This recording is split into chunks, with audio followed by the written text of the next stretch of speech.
ગતિ નામકર્મ નામની નામકર્મની ત્રણ પ્રકૃતિ છે ને. એક મનુષ્ય ગતિ નામકર્મ, તેયંચ ગતિ નામકર્મ, દેવ ગતિ નામનું નામકર્મ, નર ગતિ નામનું નામકર્મ. તો એ નામકર્મ ગતિ નામનું નામકર્મ છે ને એ જીવ વિપાકી છે. જીવ વિપાકી છે એટલે જે ઔદૈક ભાવ જે બતાવ્યા એમાં ચાર ગતિને જીવના ઔદૈક ભાવમાં ગણતરીમાં લીધી ને 21 પ્રકારના ઔદૈક ભાવમાં. તો એ ઔદૈક ભાવમાં એ જીવ વિપાકી છે.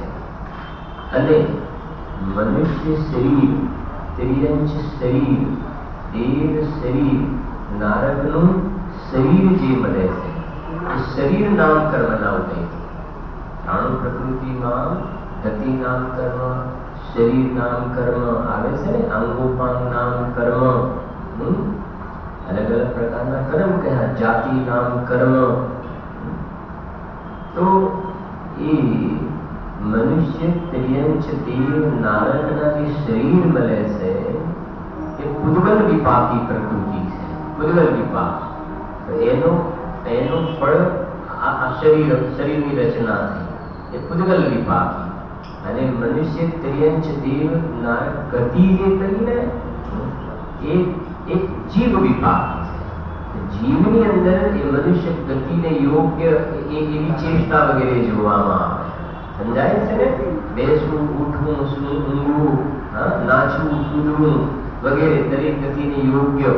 તો એવા ચેષ્ટા જે જોવામાં આવે, ગતિને યોગ્ય એવો ભાવ.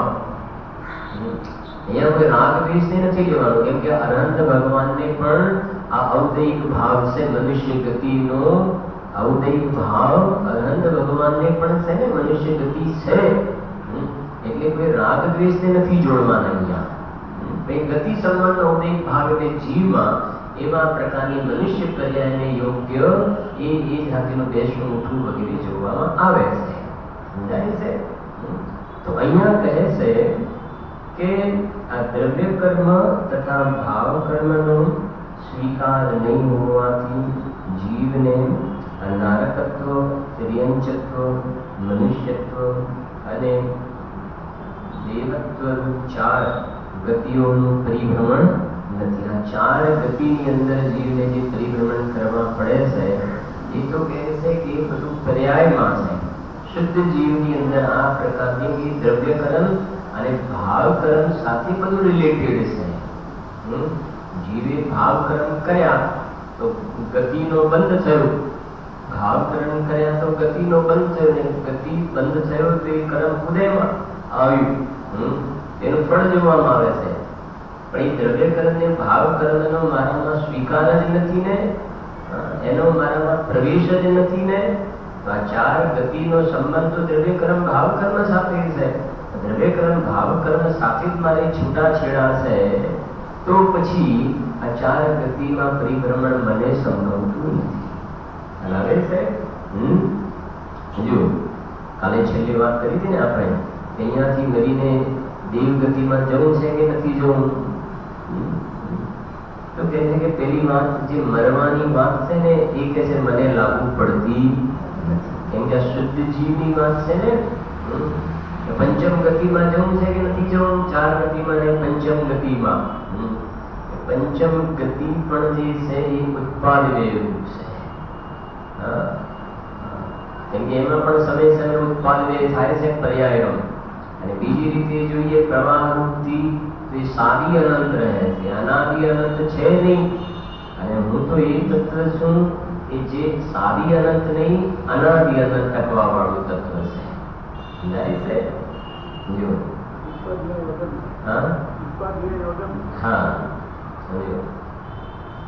હવે આગળ કહે છે નિત્ય શુદ્ધ. જો આવી નિત્ય શુદ્ધ, શુદ્ધની આગળ નિત્ય શબ્દ મૂકે છે ને, કેમ કે ક્ષાયિક ભાવ છે એ શુદ્ધ તો છે, ક્ષાયિક ભાવ શુદ્ધ છે, પણ એક ક્ષાયિક ભાવ અનિત્ય શુદ્ધ છે. અને બીજી રીતે કહીએ તો સાદી અનંત કાળ સુધી શુદ્ધ છે, નિત્ય શુદ્ધ નથી સંભવતું એની અંદર. અને આ નિત્ય અનાદિ અનંત શુદ્ધની વાત છે અહીંયા છે. કાલે સાંજે વાત આવી હતી ને કારણ શુદ્ધ પર્યાયની, એક પંચમ ભાવની પરિણતિ અને એક અનંત ચતુષ્ટય રૂપ જે ફળ છે, ફળ એક ક્ષાયિક ભાવની પરિણતિ છે. બે વાત આવી હતી, એક સ્વભાવ ચતુષ્ટય અને એક ફળરૂપ ચતુષ્ટય. સ્વભાવ ચતુષ્ટય જે છે એ પંચમ ભાવની પરિણતિ છે અને ફળરૂપ જે ચતુષ્ટય છે, ફળરૂપ ચતુષ્ટય એક ક્ષાયિક ભાવની પરિણતિ છે. એમાં ફરક પડી ગયો ને. તો જે સ્વભાવ ચતુષ્ટયને પંચમ ભાવની પરિણતિ કહી. પંચમ ભાવની પરિણતિ તો પંચમ ભાવ જે છે એ ઉત્પાદ વ્યય વગરનો છે, તો એની પરિણતિ પણ ઉત્પાદ વ્યય વગરની પરિણતિ, પૂજનીય પંચમ ભાવની પરિણતિ એમ કહ્યું. અને આ ફળરૂપ ચતુષ્ટય જે છે એ ક્ષાયિક ભાવની પરિણતિ છે. એ વ્યવહારથી પૂજ્ય કહ્યું છે, પરમાર્થથી જોવામાં આવે તો એ પૂજનીય નથી, આશ્રય કરવા યોગ્ય નથી ને, એવી રીતે છે. અહીંયા લખે છે જો નિત્ય શુદ્ધ ચિદાનંદ રૂપ. આગળ એક શબ્દ આવે છે ને કળશમાં, 56 કળશમાં, જો 56 કળશમાં કાલે જોયું ને બધા શબ્દો આટલા તો મળતા આવ્યા. નિત્ય 56 કળશમાં છે નિત્ય શુદ્ધ ચિદાનંદ, 3 શબ્દ તો મળ્યા ને. નિત્ય શુદ્ધ ચિદાનંદ સંપદા આકરમ પરમ. અહીંયા લખે છે જો નિત્ય શુદ્ધ ચિદાનંદ રૂપ, ગાથામાં છે કે નિત્ય શુદ્ધ અને પાછળ કેવો છે ચિદાનંદ રૂપ કારણ પરમાત્મા સ્વરૂપ જીવને. કેટલા શબ્દો લખ્યા છે. આજ કે છે અમે બી આત્માના સ્વરૂપ પર વિચાર કરીએ તો અમને તો બધું ખાલી ખાલી લાગે છે, ખાલી લાગે છે અમને તો આત્માના સ્વરૂપનો વિચાર કરીએ છીએ. આ કહે છે કે અમને ક્યાંય ખાલી પણ દેખાતું નથી. અમે અંદરમાં જોઈએ છીએ, જ્ઞાની પુરુષ કહે છે કે અમે અંદર જોઈએ છે તો બધું ભરેલું જ લાગે છે, ખાલી કશું લાગતું જ નથી. અને બહારમાં અમને બધું ખાલીપો લાગે છે, અંદર ભરેલું લાગે છે. આ મોહી જીવ કહે છે કે અમે અંદરમાં જોઈએ છે તો અંધારું દેખાય છે, ખાલી ખાલી લાગે છે, અને બહારમાં બધું આમ ભરેલું ભરેલું લાગે છે. સમજાય છે કે નહીં? વેકેશનમાં બધા કર્યા હોય તો ઘર ભરેલું લાગે, દુકાન બરાબર ચાલતી હોય તો ભરેલું લાગે. એને બહારમાં બધું મોહીને ભરેલું ભરેલું લાગે છે, જ્ઞાની જીવોને અંદરમાં બધું ભરેલું દેખાય છે. સમજાય છે? આ ફરક છે ને. જો અને તને અત્યારે બહારમાં ભરેલું દેખાય છે ને, એ જે ભરેલું દેખાય છે તારે છોડીને જવાનો જે વાત સમજી લેજે. જેનાથી તું તને ભરેલો માને છે, હાલ એનાથી તું છૂટો તો છે, હાલ છૂટો તો છે, પણ એક લૌકિકમાં પણ જે કહેવાય એ રીતે તારે છૂટવાનું છે એનાથી. સંયોગથી પણ અત્યારે સંયોગની અપેક્ષાએ સંબંધ છે, બાકી તો છૂટો છે, પણ અલ્પકાળમાં સંયોગ પણ એ બધા છૂટી જવાવાળા છે. અને જ્ઞાની જીવોને જે અંદરમાં આત્મા ભરેલો લાગે છે ને, ભરીતા બસ અહીંયા લખેલો છે, છેલ્લો શબ્દ છે આપણે જે લખાવ્યું છે એમાં છેલ્લી પરમાત્મા છે ઉપર ભરીતા વસ્ત્ર ભરેલો છે. આ કર્મ આવે ને ખાણ, ચિદાનંદ રૂપી સંપદા, જ્ઞાન, આનંદ, સ્વચ્છતા, વિતરાગતા, પ્રભુતા, અનાદિ અનંતપણું, અનંત અનંત ગુણોની આ ખાણ છે. જો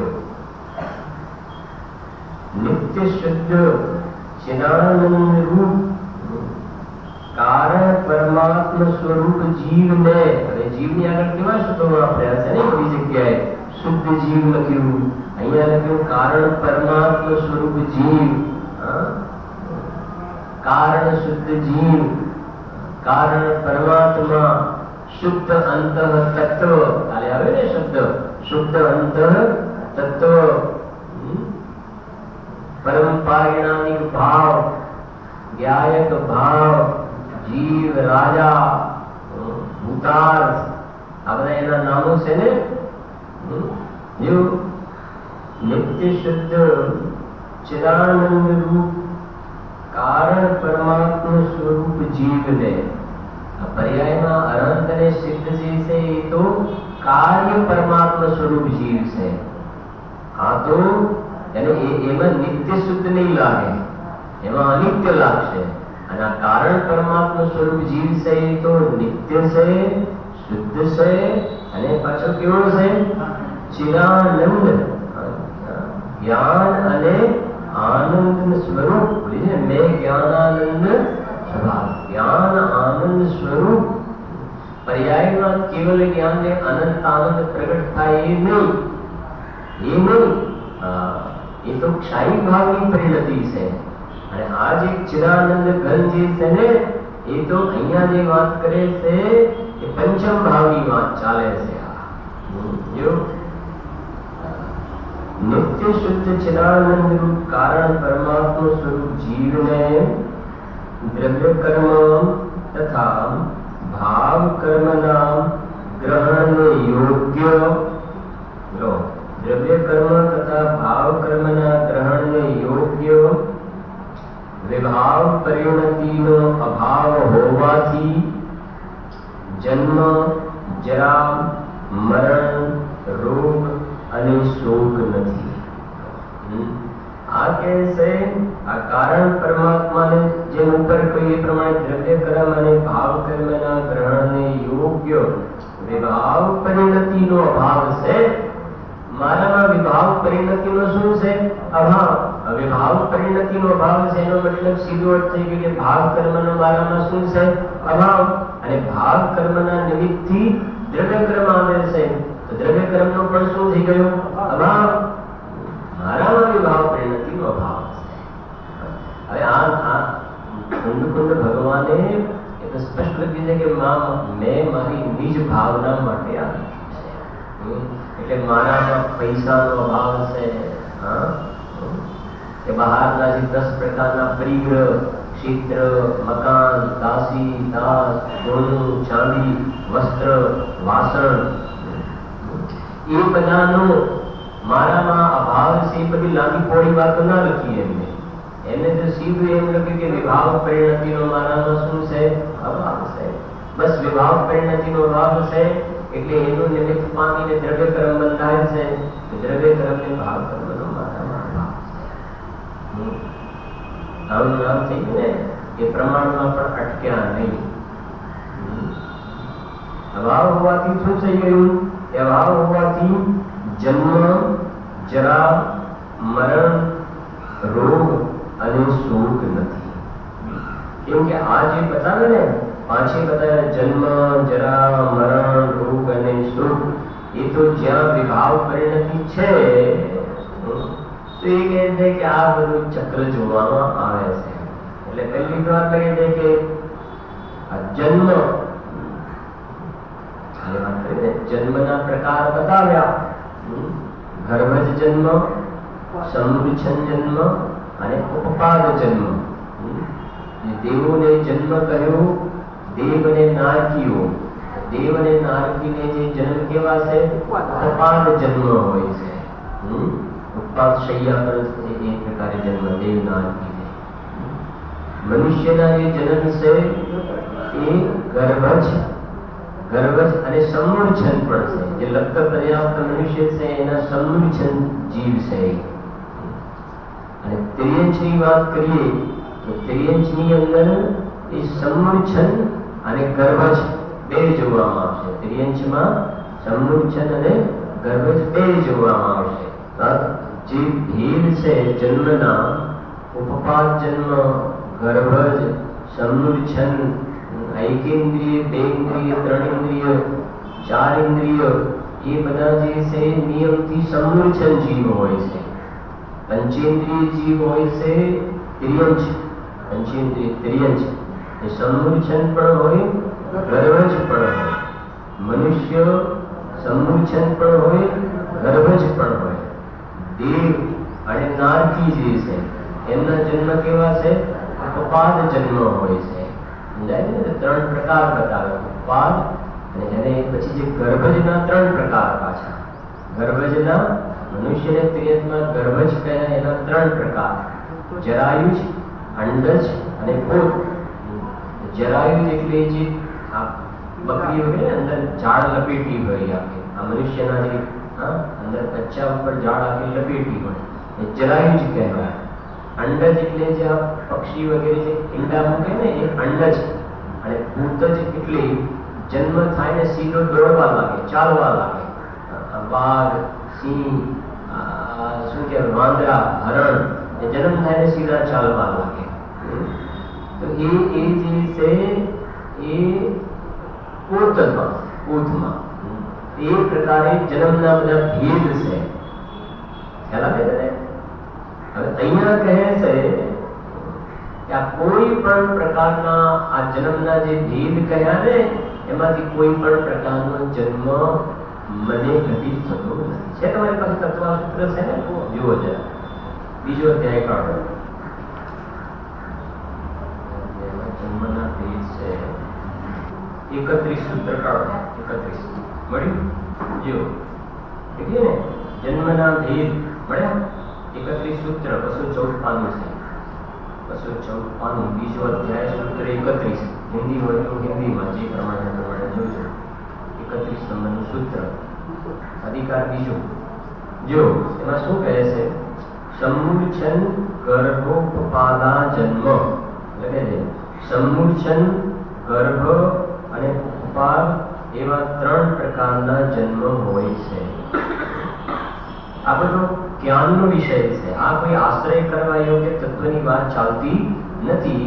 પણ જે પદ્મ પ્રબલધારી દેવે અને કુંદકુંદ દેવે જે કહ્યું કે શુદ્ધ જીવને જન્મ નથી, તો જન્મના કયા કયા પ્રકાર છે? તો આ બધા જન્મ મળે નથી, જ્ઞાન કરવા માટે છે. આ કોઈ કહેવાય ને આશ્રય કરવા યોગ્ય અવલંબન લેવાની વાત નથી. જન્મ નવીન શરીર, સમૂર્છન, ગર્ભ અને ઉપપાદ એવા 3 પ્રકારના જન્મ હોય છે. જન્મ નવીન શરીર ધારણ કરવું તે જન્મ પહેલી વાત. સમૂર્છન જન્મ કોને કહેવાય? તો પોતાના શરીરને યોગ્ય ઉદગલો દ્વારા માતા પિતાના રજ અને વીર્ય વિના જ શરીરની રચના થવી તેને સમૂર્છન જન્મ કહે છે. બરાબર? સમૂર્છન જન્મમાં આ માતા અને પિતાના રજ અને વીર્યનો સંયોગ થઈને જીવનો જન્મ થતો નથી, પણ એમને બહારથી વાતાવરણમાંથી જે પરમાણુઓને એ પ્રમાણે ગ્રહણ કરીને શરીર રૂપે પરિણમન થાય છે, સમૂર્છન છે. પછી ગર્ભ જન્મ તો સ્ત્રીના ઉદરમાં રજ અને વીર્યના મળવાથી જે જન્મ થાય તેને ગર્ભ જન્મ કહે છે. પછી ઉપપાદ જન્મ માતા પિતાના રજ અને વીર્ય વિના દેવ અને નારકીઓના નિશ્ચિત સ્થાન વિશેષમાં ઉત્પન્ન થવાને ઉપપાદ જન્મ કહે છે. આ ઉપપાદ જન્મ વાળું શરીર વૈક્રિયક રજકણોનું બને છે. એ વૈક્રિયક હોય છે. દેવ અને નારકીઓના શરીર વૈક્રિયક રજકણો હોય છે, જ્યારે મનુષ્ય અને તિર્યંચના શરીર ઔદારિક રજકણોના હોય છે. પેલા વૈક્રિયક રજકણો હોય છે. એવી રીતે છે. પછી એમાં તમે સામેના પાના ઉપર આવો, 33 પાનું. એમાં નીચે છે ને યોનિઓના ભેદ. એ આગળ આપણે પ્રકરણ આવશે 84 લાખ યોનિ, એ વખતે એને લઈશું. હમણાં નથી લેતા, એની જરૂર પડશે ત્યારે લઈશું. હવે સામે જો ગર્ભ જન્મનો ખુલાસો 33 સૂત્ર. જરાયુજ અંડજ પોતાના ગર્ભ. શું કહે છે? જરાયુજ, અંડજ અને પોત એ 3 પ્રકારના જીવોને ગર્ભ જન્મ જ હોય છે. અથવા બીજી જગ્યાએ ગર્ભ જન્મના કેટલા પ્રકાર? 3. જરાયુજ, અંડજ અને પોત. અર્થાત તે જીવોને જ ગર્ભ જન્મ હોય છે. અને જો પાછળ જરાયુજ લખે છે ઝાડની સમાન માંસ અને લોહીથી વ્યાપ્ત એક પ્રકારની થેલીથી લપેટાયા જે જીવ. થેલી તો છે પણ શેની? ઝાડની સમાન માંસ અને લોહીથી બનેલી એક થેલી. હવે થેલી શબ્દ આવે છે ને, ક્યાં આવે છે? જડામાં. પલ રુધિર રાત મલ થેલી. આ શરીરને શું કહ્યું? થેલી. જન્મ્યા પછીની થેલીની વાત છે. અત્યારે જે વાલી લાગે છે એ થેલીની વાત છે. હા એટલે પૈસાની થેલી વાળી લાગે છે અલગ પાછી, હા અને આ થેલી પલ રુધિર રાત મલ થેલી, જેની અંદર પલ રુધિર રાત પરુ હાડકા માંસ ચરબી જોવું પણ ના ગમે, ઘણા થઈ જાય એક વખત માટે, એની થેલી છે. અંદર થેલીમાં બધું ભરવામાં આવે ને એવી રીતે અંદર બધું ભરેલું છે. હવે વાત તો એ છે, અને એક આવે છે 10 લક્ષણ પૂજામાં આવે છે, બહુ દેહ મેલી સુગુણ થેલી, લો આત્માને પણ થેલી કીધી છે. આત્મા બહુ દેહ મેલી સુગુણ થેલી, દેહ છે એ મેલી થેલી છે, મેલી થેલી છે, અને એમાં રહે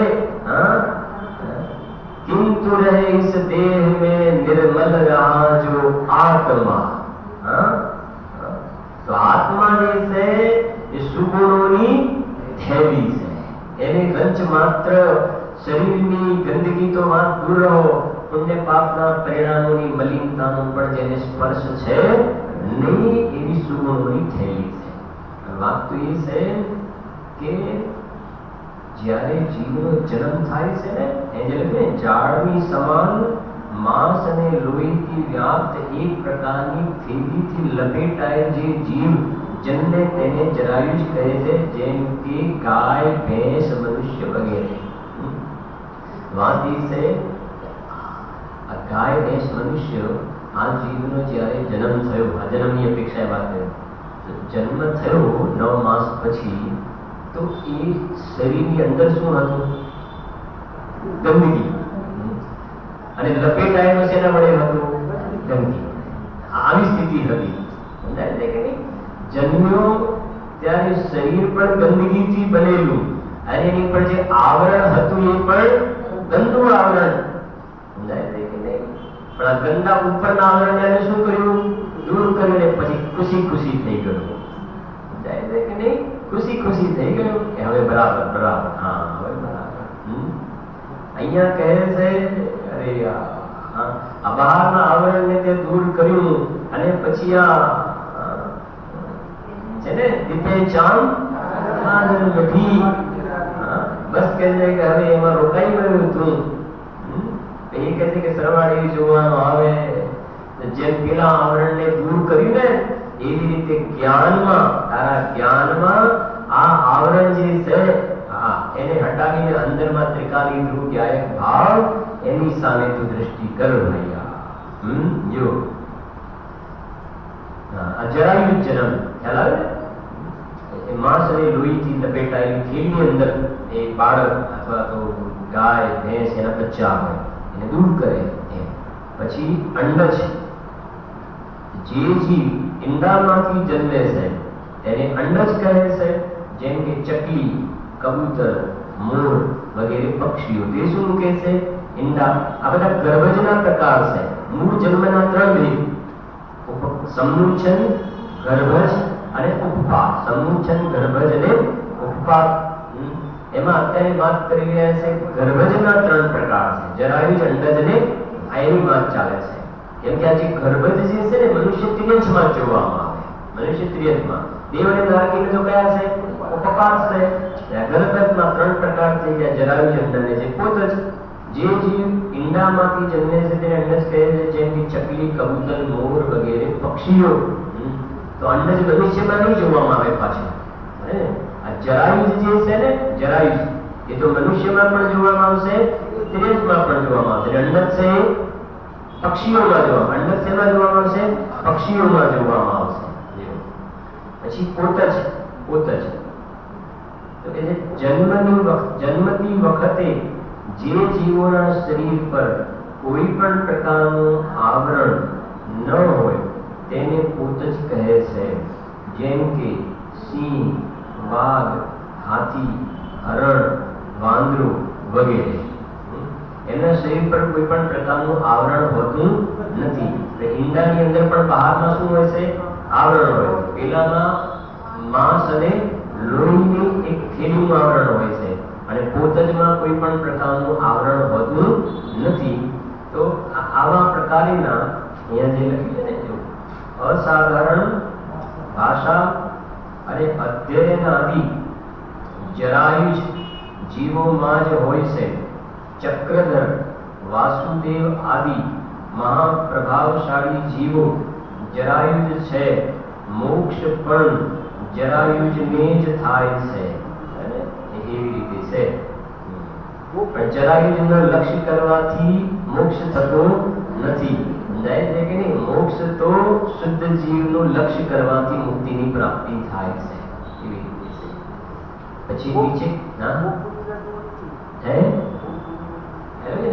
અસાધારણ ભાષાને અધ્યયન જરાયુજ જીવોને હોય છે. ચક્રધર, વાસુદેવ મહાપ્રભાવશાળી જીવો જરાયુજ છે. મોક્ષ પણ જરાયુજ જીવોને હોય છે. એ જોઈશું એમાં શું છે.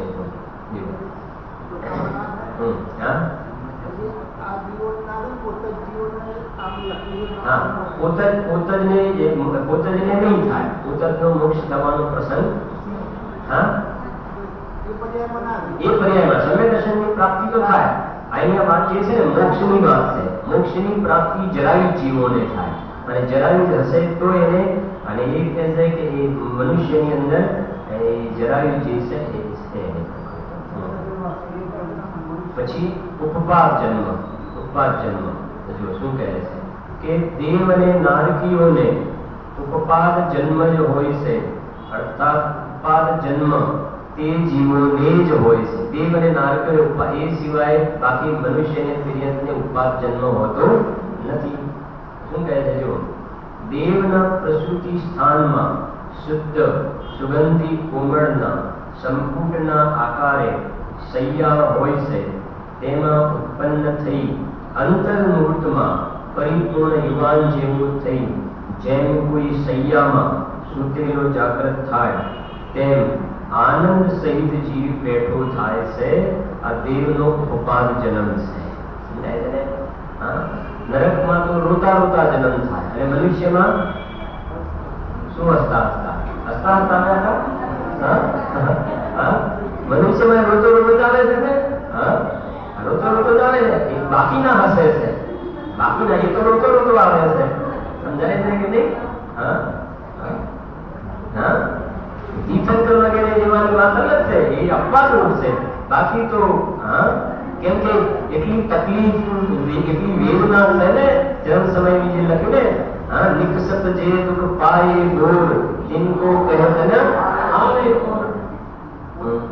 દેવ જે છે એનો ઉપપાદ છે એમ અંતર્મુહૂર્તમાં બસ ચાલે ને જેમ મોટા રાજકુમાર હોય એવી પ્રકારે અંતર્મુહૂર્ત થઈ જાય છે. એવી રીતે છે રાજકુમારની જેમ. બસ એવું નહીં કે પછી ચાલતા ક્યારે શીખશે, ઉભા રહેતા ક્યારે શીખશે, ને દોડતા ક્યારે શીખશે, ને બોલતા ક્યારે શીખશે, એવું નથી. તે પ્રકારનું પુણ્ય છે. પણ આ એક વાત લાગે કે આ બધું મારામાં નથી, પછી ભૂલતા નહીં. આ બધું આ મોઢામાં પાણી ના વળવું જોઈએ કે આવી જાતિનું ત્યાં સીધા બસ એટલા એકદમ મોટા થઈ જવાય. પાછું કોઈ કે સારું ત્યાં ગાડી હોય ને સારું, પછી ત્યાં છોકરાઓને મોટા કરવાની ચિંતા તો નહીં.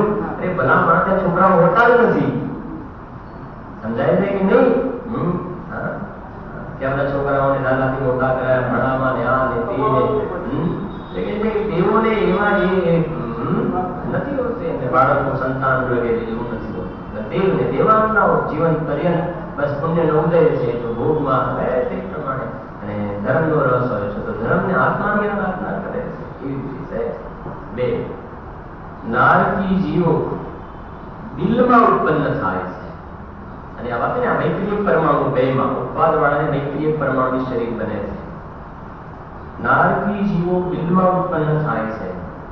મધુછત્તાની જેમ ઊંધું મોઢું વગેરે આકારે નાના મોઢા વાળા ઉત્પત્તિ સ્થાન છે તેમાં નારકી જીવ ઉપજે છે. અને ઊંધું માથું, ઊંચા પગે એ રીતે ઘણી આકરી વેદનાથી નીકળી વિલાપ કરતો જમીન ઉપર પડે છે. આ નારકીનો ઉપપાદ જન્મ છે. જેમ દડો હોય ને આમ પછડાયા પછી આપણે એમ જન્મ જ ત્યાં એવી રીતે થાય છે. હવે આપણે 10 કરણમાં ભણ્યા અંતર્મુહૂર્ત સુધી તો અસાધ્ય વેદની ત્યાં ઉદીર્ણા થાય છે ને. દેવમાં અંતર્મુહૂર્ત સાતા વેદની ઉદીર્ણા, અને ત્યાં અસાપણા ઉદીર્ણા થાય એટલે કેવો અસાપવાનો ઉદય આવે એ પણ વિચાર કરી શકો છો. તે ઉપરની વાત થઈ. હવે સમૂર્છન જન્મ કોને હોય છે? જુઓ, ગર્ભ અને ઉપપાદ જન્મ વાળા સિવાયના શેષાણામ સમૂર્છનમ. શેષાણ એટલે બાકીના. ગર્ભ અને ઉપપાદ જન્મ વાળા સિવાયના બાકી રહેલા જીવોને સમૂર્છન જન્મ જ હોય છે. અર્થાત સમૂર્છન જન્મ બાકીના જીવોને જ હોય છે. લખ્યું છે સામે જુઓ, લિંગ એટલે બે પ્રકારના છે. દ્રવ્યલિંગ પુરુષ સ્ત્રી કે નપુંસકત્વ બતાવનારું શરીરનું બીજ બદલાઈ ગયું. ખોટું બીજ આવે છે. 216 પછી 225 પ્રકરણ કેમ બદલાયા? 35 પછી 36 આવ્યું છે. 35 પછી 36 વાળું કોઈ ગ્રંથ અહીંયા આવા ભૂલ છે. 35 પછી 36 હા છે. 35 પછી સૂત્ર આવતું હોય આગળ કન્ટિન્યુ આવતું, એમાં આમાં નથી. આ અલગ છે. એટલે કે જો એકેન્દ્રિયથી અસંગી પંચેન્દ્રિય ત્રિયંચોને નિયમથી સમૂર્છન જન્મ એમાં એ થોડું જોવું પડશે. એકેન્દ્રિયથી 4 ઇન્દ્રિય સુધી ત્રિયંચોને નિયમથી સમૂર્છન જન્મ હોય. એકેન્દ્રિય, 2 ઇન્દ્રિય, 3 ઇન્દ્રિય અને 4 ઇન્દ્રિય. એ મતલબ એકેન્દ્રિય અને વિકલત્રય એ જીવો નિયમથી કેવા હોય છે? સમૂર્છન હોય છે. પછી જે પંચેન્દ્રિય ત્રિયંચોને ગર્ભ અને સમૂર્છન બંને પ્રકારના જન્મ હોય છે. એટલે કે કેટલાક ગર્ભ જ હોય છે અને કેટલાક સમૂર્છન હોય છે.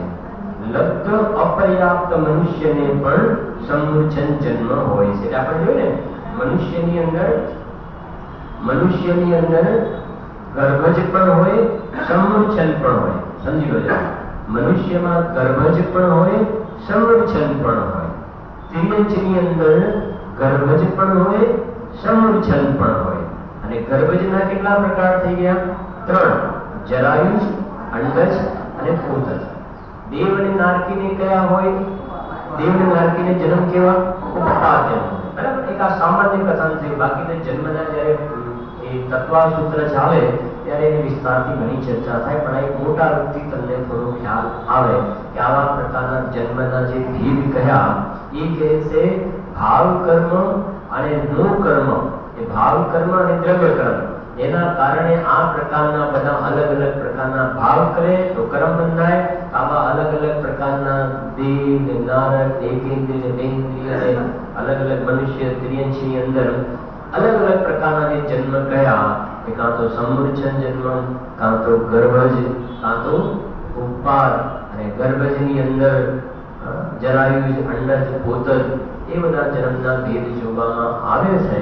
પણ આ બધું સમસ્ત પ્રકારના સંસાર વિકારનો સમુદાય એ મને સ્પર્શતો નથી. એ છેલ્લી વાત ત્યાં પૂર્ણ વિરામ આવવું જોઈએ. આ બધું મારામાં નથી. સમજાય? કેમ? નિશ્ચય નહીંનું વાચ્ય તમને ખબર છે? નિશ્ચય નહીંનું વાચ્ય એ છે ન તથા. વ્યવહાર જે પ્રપોઝલ લઈને આવે નિશ્ચય કહે છે કે એમ નથી. જો એક વાત કહું તમને,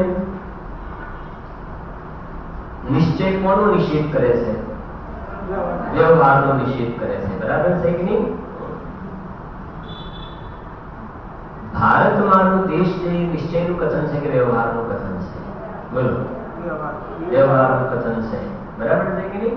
અને અમેરિકા મારો દેશ છે નિશ્ચયનું કથન છે કે વ્યવહારનું કથન? કે અમેરિકા મારો દેશ છે ના નિશ્ચયનું કથન, ના વ્યવહારનું કથન. ભારત મારો દેશ છે, ગુજરાત મારું રાજ્ય છે, તલોદ મારું ગામ છે, એ બધા ને એ બધો વ્યવહારનું કથન છે. અને નિશ્ચય નહીં છે એ જે વ્યવહારનું કથન જે છે એ વ્યવહારનો નિષેધ નિશ્ચય કરે છે. નિશ્ચયને એમ કહે છે કે એમ નથી કે મારો દેશ તો અસંખ્ય પ્રદેશોમાં હું રહું છું, એ મારો દેશ છે, એ મારું ગામ છે, એ મારું રાજ્ય છે, એ જ મારું ધામ છે. શુદ્ધાત્મ હે મેરા છે ને ધામ, બસ એ શુદ્ધ આત્મા એ મારું ધામ, હું તો એની અંદર રહું છું.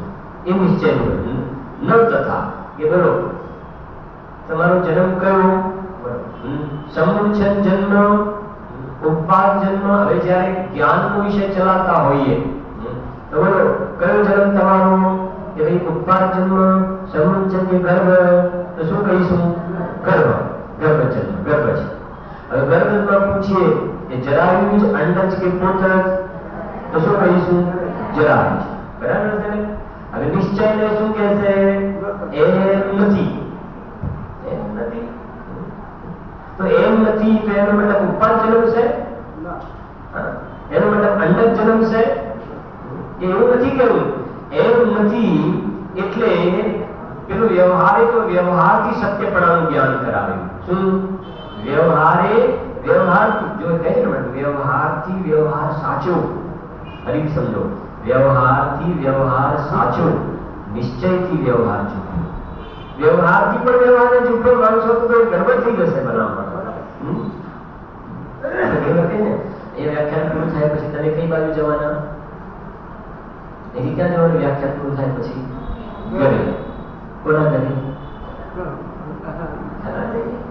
અરે આપણે જે સોસાયટીમાં જ્યાં ઘર કહ્યું છે ને કે મારા ઘેર જવાનું, તો બાજુવાળા ઘેર જતા તો શું વાંધો આવે? ગમે તે કોઈના ઘરે જતા રહો તો ખ્યાલ આવે છે કે નહીં? તો મારું ઘર જે કહેવામાં આવે છે ને, તો એ વ્યવહારથી મારું ઘર કહ્યું, વ્યવહારથી કહ્યું, એ વ્યવહારથી વ્યવહાર સાચો છે. વ્યવહારથી વ્યવહાર સાચો છે, વ્યવહારથી સાચો છે. બરાબર સમજ? જો વ્યવહારથી પણ વ્યવહારને નહીં સાચો માનો તો બધું લોક કેટલો ખળભળાટ મચી જશે, કેટલી તકલીફો થઈ જશે. વ્યવહારથી પણ વ્યવહારને સાચો નહીં માનો. આજે ટિકિટો વગેરેમાં રિઝર્વેશન કરાવવામાં આવે છે ને, તરત ટિકિટ આવી ગઈ અને આ ટ્રેન અને આ બર્થ, આ સીટ નંબર, બોલો આ મારી જગ્યા, એ શું છે? વ્યવહાર છે ને. તરત ટિકિટ બતાવી ક્યાં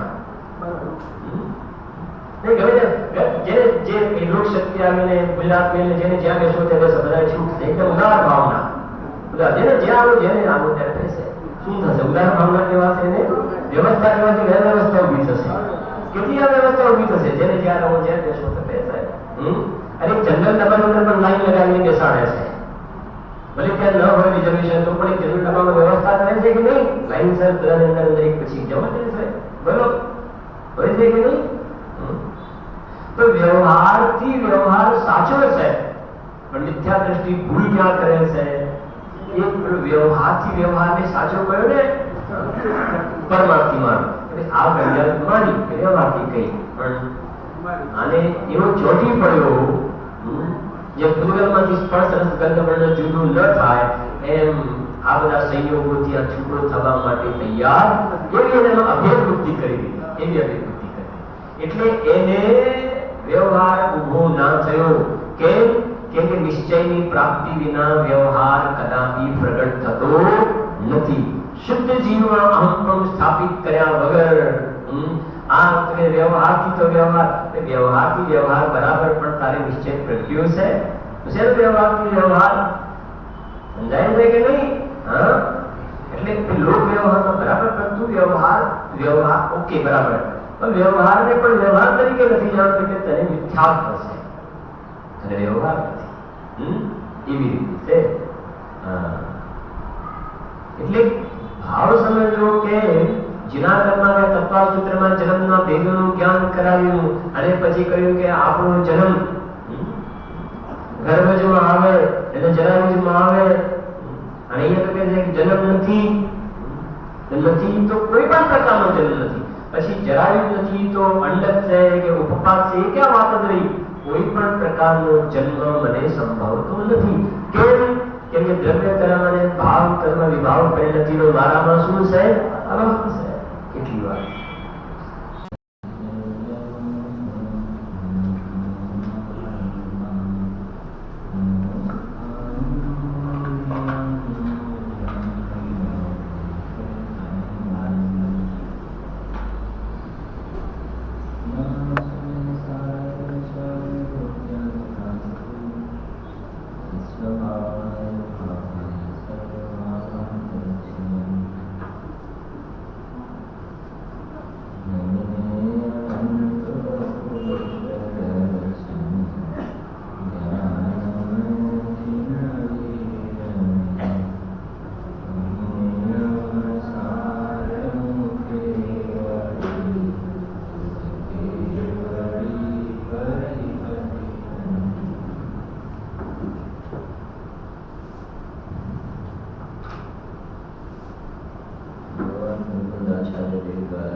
नियमसार परमात्मा शुद्ध भावधिकार गाथा है 45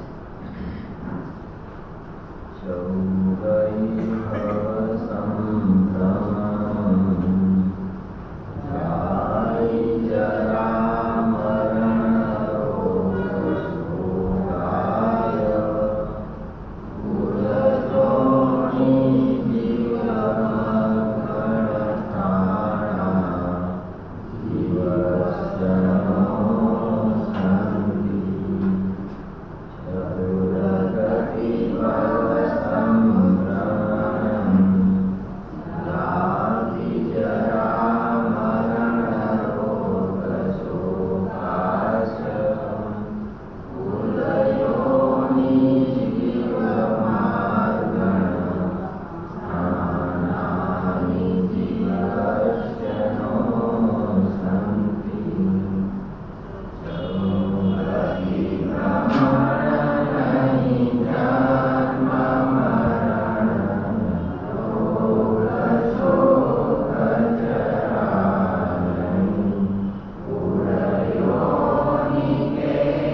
शोकाय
कुलजोनि तो सादी अनंत है प्रवाह रूप थी। आम तो पंचम गति એ સિદ્ધ પર્યાય એક સમય, તો પંચમ ગતિ અલગ અને પંચમ ભાવ અલગ છે. તો અહીંયા તો કહે છે કે પંચમ ભાવની ભાવનાથી, પંચમ ગતિની ભાવનાથી નહીં, પંચમ ગતિની ભાવના એ તો પર્યાયની વાત થઈ ત્યાં. પંચમ ગતિ એ પંચમ ભાવની ભાવનાથી. તે પંચમ ભાવ કેવો છે? એ કહે છે કે પંચમ ભાવમાં આ કોઈ પણ પ્રકારના જન્મના ભેદ નથી. જન્મ નથી આવે. સવારે વાત થઈ ને કે જન્મ નથી તો દેવોને ઉપપાદ જન્મ હોય છે, નારકીઓને ઉપપાદ જન્મ હોય છે, મનુષ્ય અને ત્રિયંશને સમૂર્છન અને ગર્ભજ જન્મ હોય છે. તત્વા સૂત્રમાં સિદ્ધાંતના ગ્રંથોની અંદર એ જન્મના ભેદ બતાવ્યા. એ જન્મના કેટલા પ્રકાર? જન્મના 3 પ્રકાર. એ સમૂર્છન, ગર્ભજ અને ઉપપાદ 3 પ્રકારના જન્મના ભેદ બતાવ્યા. સમૂર્છન, ગર્ભજ અને ઉપપાદ. સમૂર્છન કોને હોય? સમૂર્છન તો કે છે મનુષ્ય અને ત્રિયંશમાં સમૂર્છન એ મનુષ્યને ત્રિયંશમાં જોવામાં આવશે, દેવ અને નારકીમાં નહીં જોવામાં આવે. સમૂર્છન જીવો મનુષ્ય અને ત્રિયંશમાં સમૂર્છન જન્મ જોવામાં આવશે. ગર્ભજ જે છે એ પણ મનુષ્યને ત્રિયંશમાં જોવામાં આવશે. અને દેવ અને નારકીઓને જે છે એ ઉપપાદ જન્મ જોવામાં આવશે. અને એમાં ગર્ભજમાં 3 પ્રકાર આવ્યા. જરાયુજ, અંડજ અને પૂત છે. જ ન લાગે પાછળ, પૂત શબ્દ છે. પૂત જે આપણે પૂત જે બોલીએ છીએ ને, પૂત શબ્દ છે મૂળમાં. સમય ત્યાં ચંદ્રિકાની અંદર એ વાત છે, એમાં આવ્યું છે. અહીંયા લખે છે, આમ છે સૂત્ર તો જીવ સમાસમાં સમૂર્છન કોને કહેવાય? 3 પ્રકારના જન્મમાં લખ્યું કે માતા પિતાદિક के निमित्त बिना स्वयमेव शरीराकार उद्गल के प्रकट होने से जीव का उपजना वह समूर्छन जन्म है. माता पिताના નિમિત્ત વગર આસપાસના ઉદ્ગલ પરમાણુને ગ્રહણ કરીને જન્મ થાય સમૂર્છન જન્મ. આપણે એક સામાન્ય જે ચોમાસાની અંદર એક લાઇટમાં એક સાથે કેટલા ફટાફટ જીવો ઉત્પન્ન થઈ જાય છે. એ બસ હવે એ ક્યાંથી?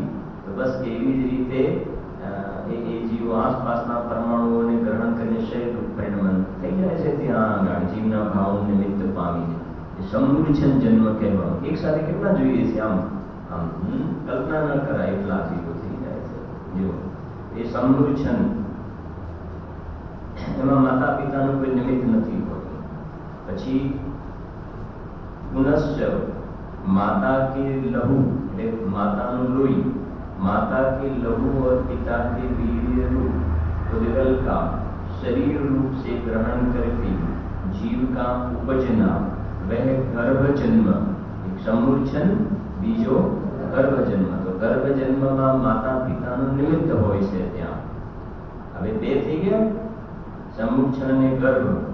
પછી છે પુનશ્ચ देवों का संपुट सैया में और नारकियों का उष्ट्रमुखादि आकार रूप योनि स्थानों में लघु अंतर मुहूर्त में संपूर्ण शरीर से जीव का उपजना वह उपपाद जन्म है.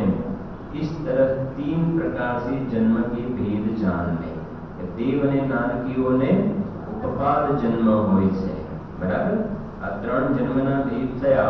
હવે એમાં અહીંયા આગળ કહે છે ગર્ભજના પ્રકારની વાત કરે છે. એ લખ્યું છે जिसके शरीर के ऊपर, आगे क्या समावेश है, जिसके शरीर के ऊपर कोई आवरण नहीं है, जिसके अवयव संपूर्ण हैं और योनि से निकलते ही चलना आदि की सामर्थ्य से संयुक्त जीव वह पोत कहलाता है। એને શું કહેવાય? પોત. તમારું નહીં પોતનો સાંડલો એ નહીં પોત. સમજાય છે કે નહીં? હા.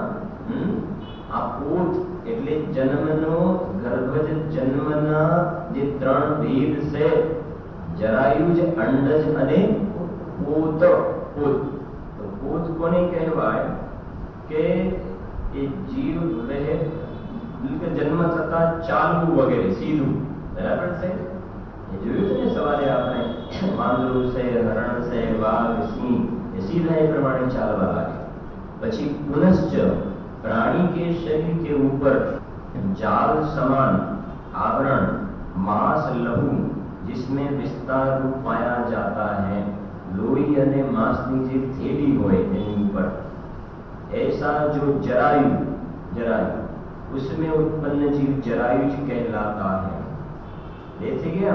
पुनश्च शुक्र लहुमय तथा नख के समान कठिन आवरण सहित, नखनी जेम कठिन आवरण सहित गोल आकार का धारक वह अंड, उसमें उपजने वाला जीव अंडज कहलाता है. इन्हें શું કહેવાય?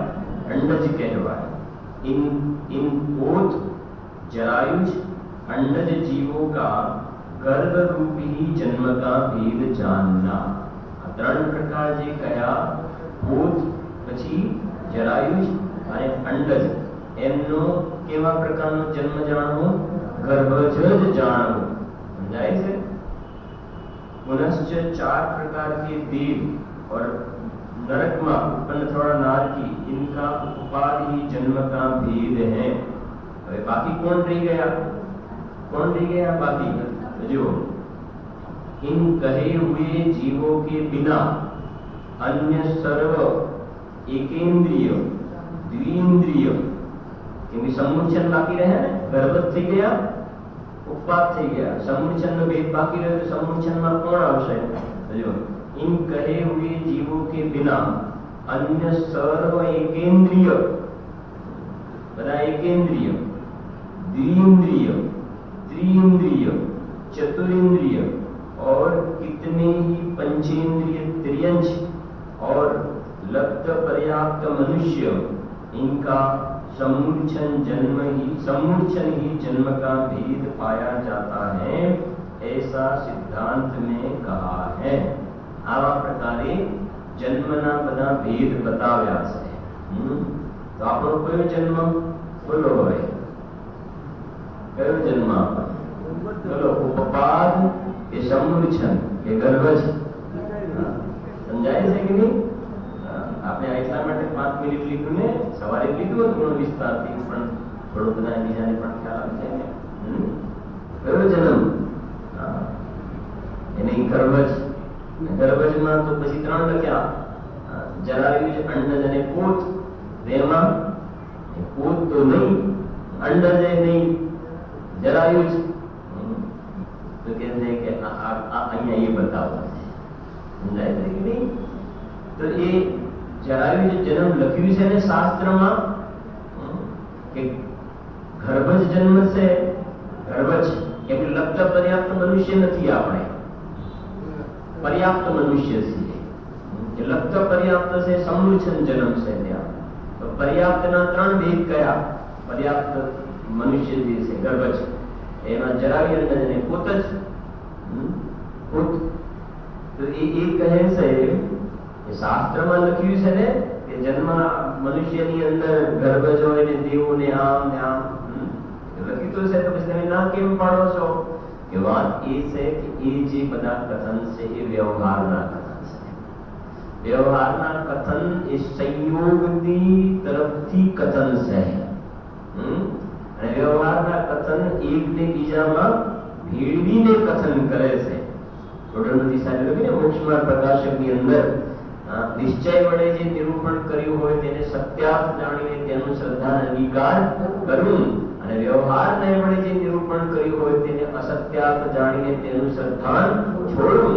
તો શું કે એમ જાણવું કે એમ નથી પણ નિમિત્ત આદિની અપેક્ષાએ ઉપચારથી એ પ્રમાણે કથન કર્યું છે કે આ જે જીવ છે એને બહારના સંયોગમાં એ પ્રકારે મનુષ્યનો જે પર્યાપ્ત મનુષ્ય છે એનો જન્મ ગર્ભજ હોય અને એ જરાયું છે એ એક પ્રકારે કથન કર્યા છે. દેવ છે તો એનો ઉત્પાદ જન્મ હોય છે. તો એ બધા કથન વ્યવહારના કથન છે, માત્ર જ્ઞાન કરવા માટેની વાત છે. પણ જ્ઞાન કરવાના બહાને જીવ એ તરફ એને આશ્રય કરવા યોગ્ય માની લે, એનો રસ આવી જાય તો ખોટી વાત છે.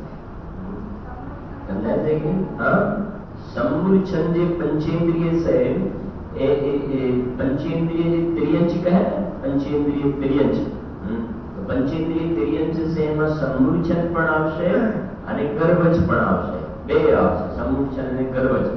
એવી રીતે મનુષ્યની અંદર પણ સમૂર્છન મનુષ્ય અને ગર્ભજ બે. મનુષ્યમાં જે લબ્ધ પર્યાપ્ત મનુષ્ય છે, લબ્ધ અપર્યાપ્ત જે શ્વાસ નાળાના ભાગમાં મરી જવા વાળા છે, એ પંચેન્દ્રિય છે.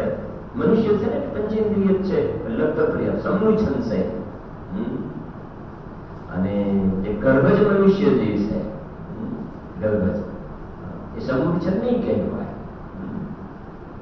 એ લબ્ધ પર્યાપ્ત ન હોય. ગર્ભજ હોય નિયમથી પર્યાપ્ત હોય, એ પર્યાપ્તિ એની પૂરી થાય જ. અને જે સમૂર્છન મનુષ્ય હોય છે એની પર્યાપ્તિ પૂરી થયા એ પહેલા એનો દેહ છૂટી જાય છે, મરી જાય છે. જે નિગુણની અંદર જે શ્વાસ નાળામાં ભાગ જેટલું આયુષ્ય, એવા મનુષ્ય પણ છે. પર્યાપ્ત કરતા અપર્યાપ્ત મનુષ્યોની સંખ્યા ઘણી વધારે છે. પર્યાપ્ત 29 પ્રમાણ જ છે અને અપર્યાપ્ત મનુષ્ય તો અસંખ્ય છે. અપર્યાપ્ત મનુષ્યની સંખ્યા, લબ્ધ પર્યાપ્ત મનુષ્યની સંખ્યા ઘણી છે. એમ છે. એટલે આ બધા ભેદ જે છે ને એ નિશ્ચય અને વ્યવહાર એ જાણીને જીવને અંદરમાં વૈરાગ ઉત્પન્ન થાય અને આસ્તિક્ય બુદ્ધિ ઉત્પન્ન થાય કે ભાઈ આવી વસ્તુ વ્યવસ્થા, આવું વસ્તુનું સ્વરૂપ છે અને આવી જાતિના ભવો આ જીવે અનંતવાર ધારણ કર્યા છે. લબ્ધ પર્યાપ્તમાં પણ અનંતવાર જન્મ્યો. અને જેમ ત્રિયંચમાં કહ્યું પંચેન્દ્રિય, તો પંચેન્દ્રિયમાં પંચેન્દ્રિયમાં સમૂર્છન પણ હોય અને ગર્ભજ પણ હોય. એવી રીતે સ્વયંભૂ સમુદ્રની અંદર પંચેન્દ્રિય સમૂર્છન મહામત્સ્ય વગેરે છે ને, 1000 યોજનામાં સમૂર્છન છે. એમ છે. તો એ કહે છે અહીંયા કે આ બધા પ્રકારના જે જન્મના ભેદ જે છે એ સીધી વાતે કરે છે કે એ મારામાં નથી, મને નથી આ કોઈ પણ પ્રકારના જન્મ. કેમ કે વિભાવ પરિણતિનો મારામાં શું છે? અભાવ. એટલે મને જન્મ નથી. કેમ કે નથી કહેતા પણ એના જ્ઞાનમાં એટલું તો આવે ને કે આવું નથી, તો આવું છું એમ. અને કોઈ કે ભાઈ આ બધું ના જાણે સીધો આત્માનો અનુભવ કરીએ, કઈ વાંધો નથી. કોણ ના પાડે છે? કોણ ના પાડે છે? સીધો અંદરમાં આત્માનો અંદરમાં અનુભવ સીધો ના નથી એની. પણ તું એ ના કરીને, આ ના કરીને દુનિયાદારીની પંચાત્મા જીવન પૂરા કરે તો એની તો ચોક્કસપણે મનાઈ છે. એ તો બિલકુલ પ્યોર અશુભમાં ચાલ્યું ગયું ને તું. જો તો એ કહે છે અહીંયા વિભાવ પરિણતિનો અભાવ હોવાથી જન્મ, પછી શું લખ્યું છે? જરા. જરા એટલે ઘડપણ, વૃદ્ધાવસ્થા. આ વૃદ્ધાવસ્થાને ઢાંકવાના કેટલા પ્રયત્નો કરે છે? નથી કરતા. જ્યાં સુધી ચશ્મા ના પહેરવા પડે ત્યાં સુધી સારું. કેટલું ઢાંક કરે છે? નથી કરતા. શા માટે? ચશ્મા પહેરીને શું થાય? નંબર આવીને ચશ્મા પહેરે શું વાંધો આવે? શું વાંધો આવે? બોલો. ચશ્મા પહેરીએ તો આપણી ઉંમર જણાય. એ જ છે ને. ખ્યાલ આવે છે કે આ વૃદ્ધાવસ્થાને ઢાંકવાના પ્રયત્ન કરે છે કે માથામાંથી વાળ જતા રહે, પછી આમ આટલી આગળથી જતા રહે, પાછળના આગળ આવીને આમ ગોઠવે, ઢાંકે, આમ કેમ? શું કામ?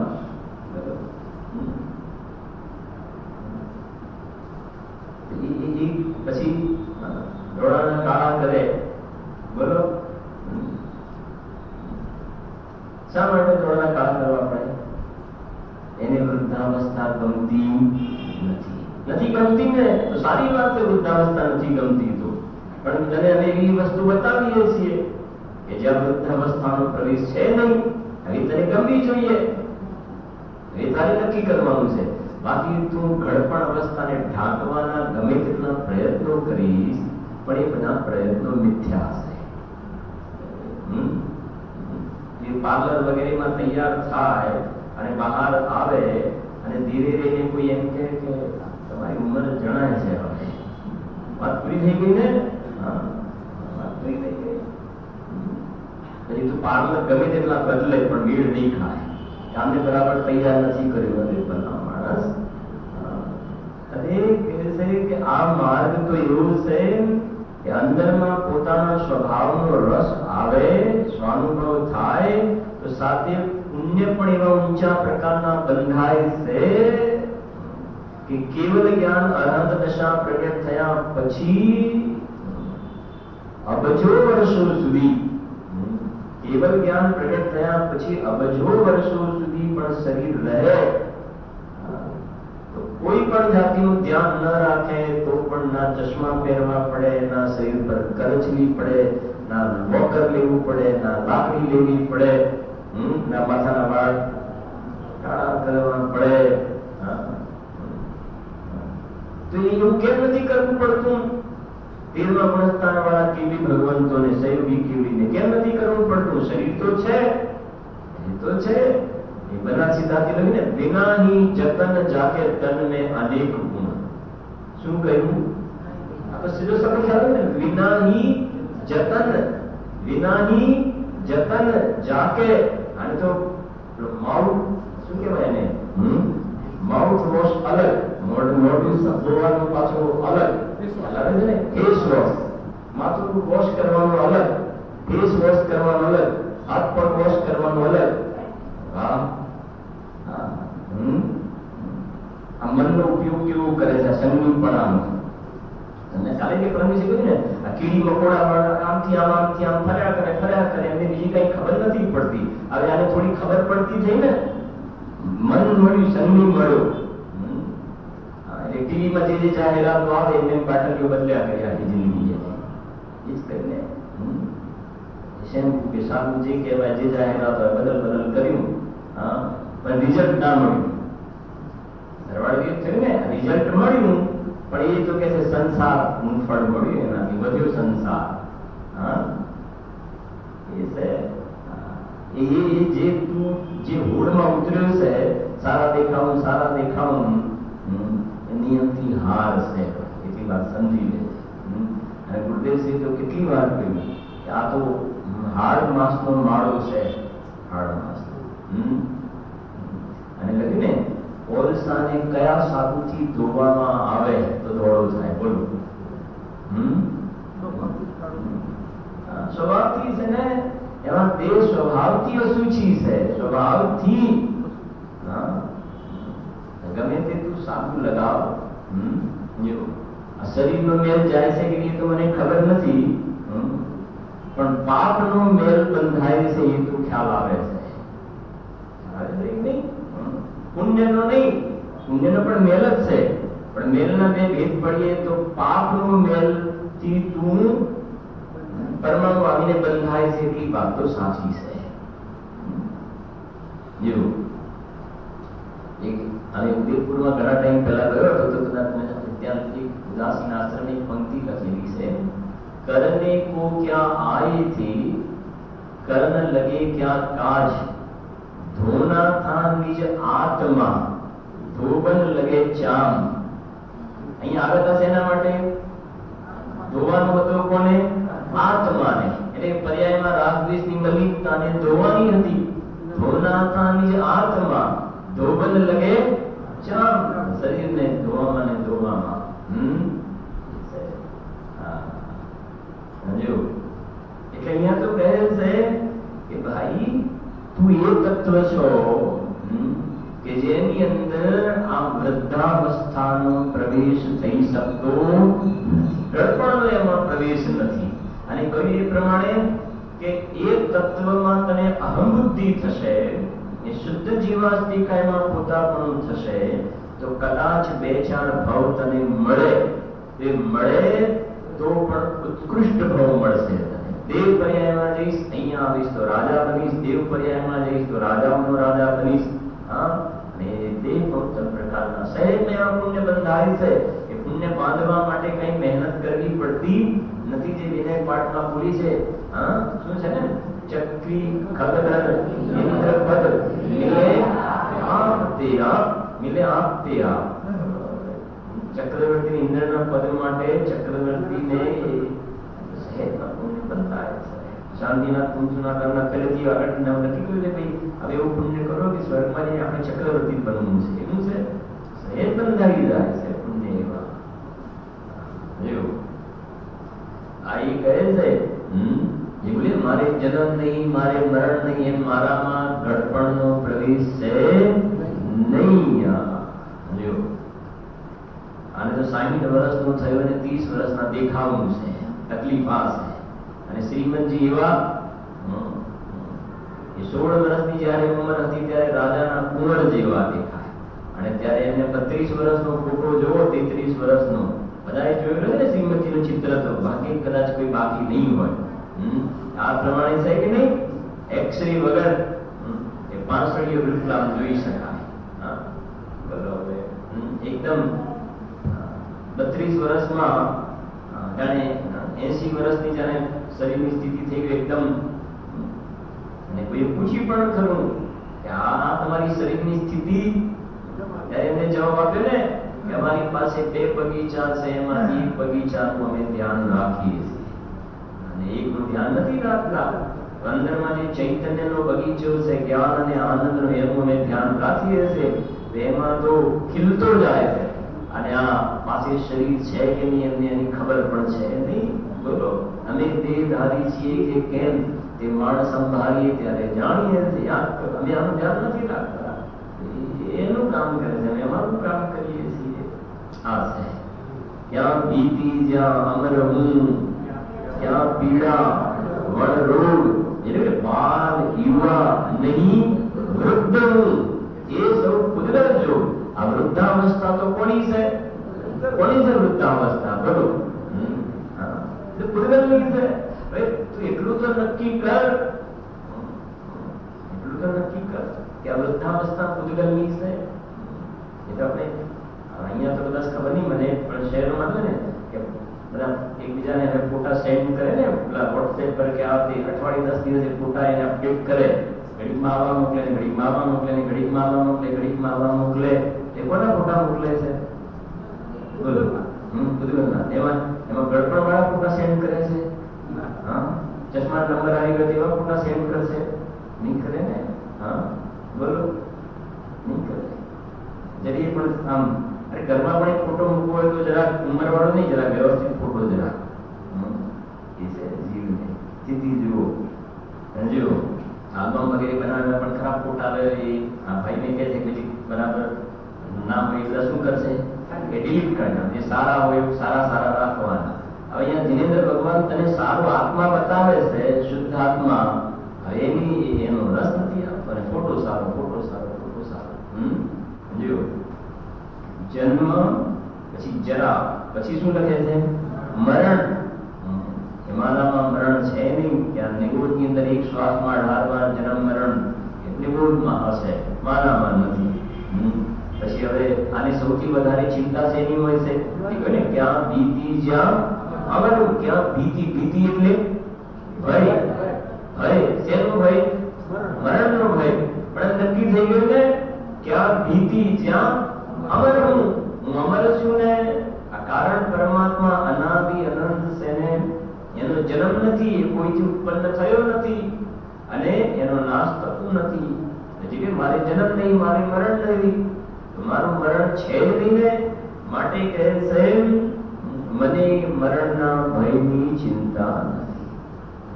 મરણના ભયની નહીં, 7 પ્રકારનો ભય એ મારામાં. કેમ કે વિભાવ પરિણતિનો મારામાં શું છે? સ્વભાવ છે. બાકી એક વાત સમજવી કે ને તું આચાર્ય દેવ અને પદ્મબ્રહ્મધારી દેવ જે શુદ્ધ જીવાસ્તિકાયના અહીંયા દર્શન કરાવે છે એના દર્શન તું કરીશ ને તો તું નિહાળ થઈ જઈશ, તો સાતે પ્રકારના ભયથી રહિત થઈ જઈશ. બાકી તું મરણથી બચવા માટે,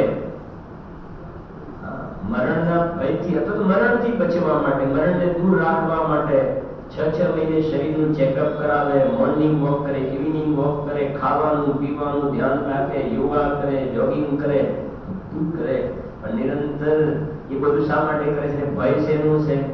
મરણનો ભય છે. અને તરત બીજું લખ્યું છે કે રોગ, એ શરીરમાં કોઈ જાતિનો રોગ અંદરમાં ઘૂસી ના જાય. એ મરણનો ભય એને સતાવે છે. ને કદાચ એકાદ બે વખત કહ્યું છે, ભૂલી પણ ગયા હશો, યાદ હોય તો ફરી પણ સાંભળો કે એક ભાઈની સ્થિતિ પહેલા સાધારણ હતી, હવે સ્થિતિ સારી થઈ ગઈ. એ મળવાનું થયું, એ પણ મંદિરે આવતા, હું મંદિરે આવતો હતો. એમને કહ્યું કે મને હવે નિરંતર આમ ચાલતા ચાલતા એ ચિંતા છે કે મરી નહીં જવું ને,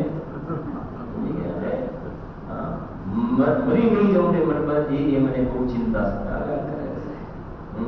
હવે જતા હતા ક્યાંય મંદિરે, અને ભય શેનો હતો? મરણનો વિચાર કરો.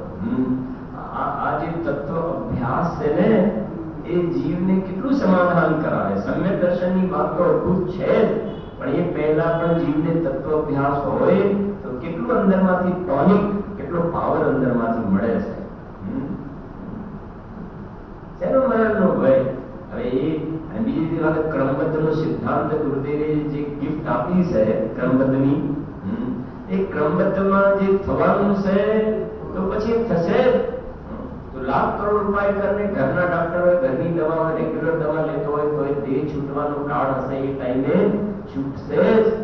એના એક સમય પહેલા પણ નહીં અને એક સમય પછી નહીં. મરना સબકો એક દિન अपनी अपनी बार, अपनी अपनी बार એટલે ક્રમબદ્ધ, એક ક્રમબદ્ધ अपनी अपनी बार. જેનો જ્યારે નંબર છે, આ પર્યાય છોડીને બીજી પર્યાયમાં જવાનો નંબર છે, એની અંદર આવું પાછું નહીં થાય.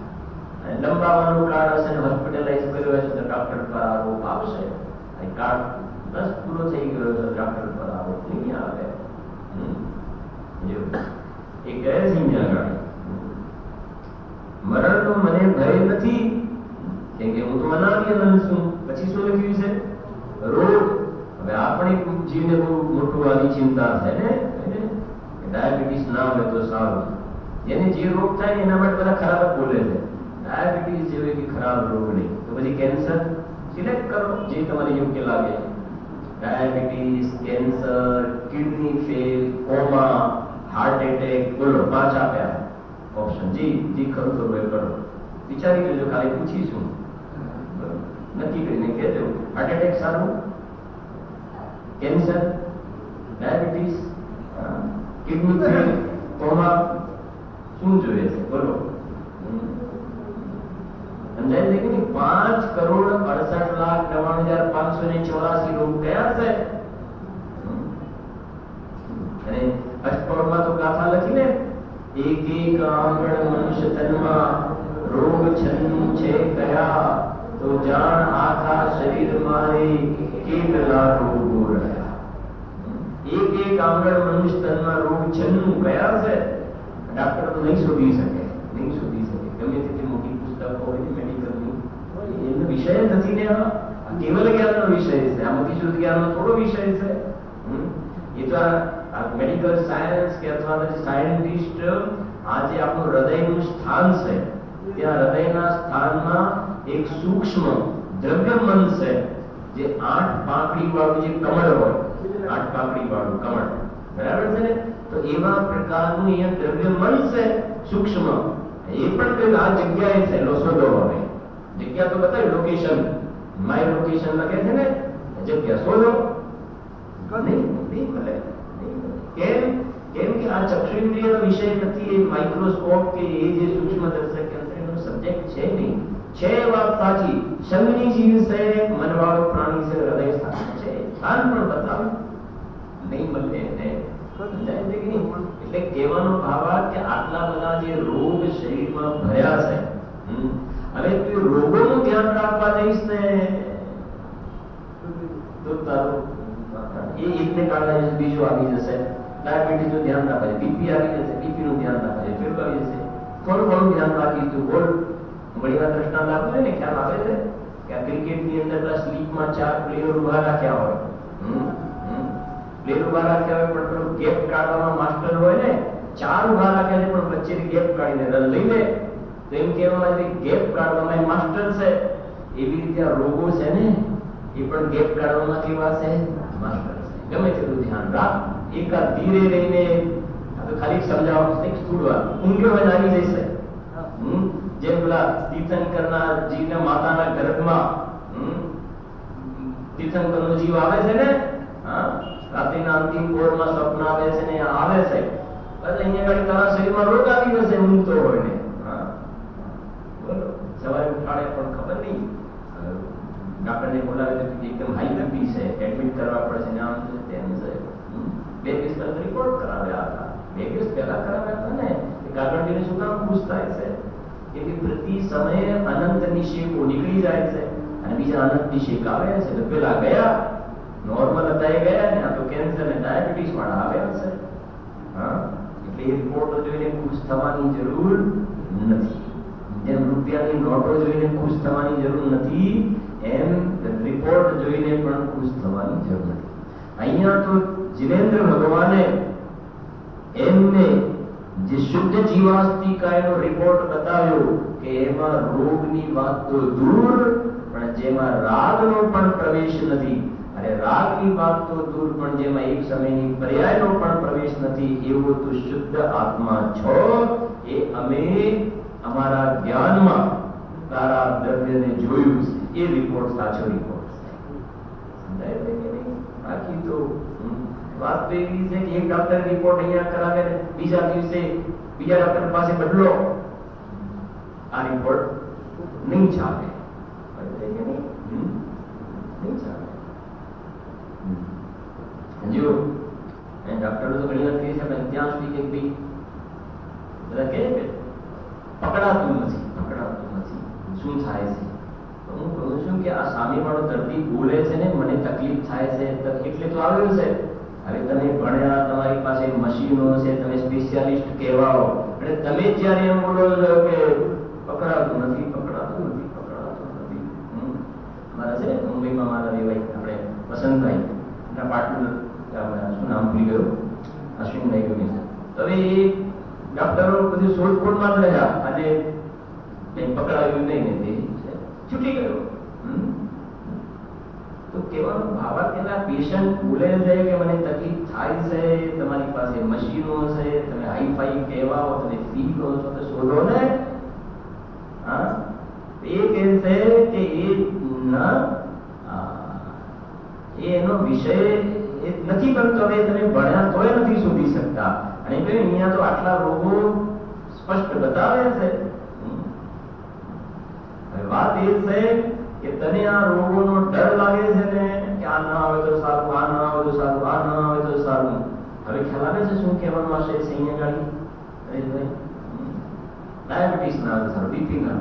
અરે કે છે આ બધા જે રોગ કયા, એમાંથી એક પણ રોગનો તારામાં પ્રવેશ છે. અંદરમાં તું આરાધના કર તારા શુદ્ધ ચૈતન્ય કે આ બધા રોગનો મારામાં પ્રવેશ છે ને, જ્યાં હો ત્યાં ભલે હો, જ્યાં હો ત્યાં મારામાં આ બધા રોગનો પ્રવેશ છે નહીં. આમ ગુરુદેવસિંહ ઘણી વાર કહે છે ને, એક વખત તો મળતા હોય, મળતા એ પણ ઉભા થઈ જાય. આ એવી વાતો છે. આને તો આ વાતો એવી છે કે શરીરમાં એક સાથે 10-50 રોગ આવ્યા હોય તો એ ઉભો થઈ જાય, તો પણ ઉભો થઈ જાય, એવી વાતો છે.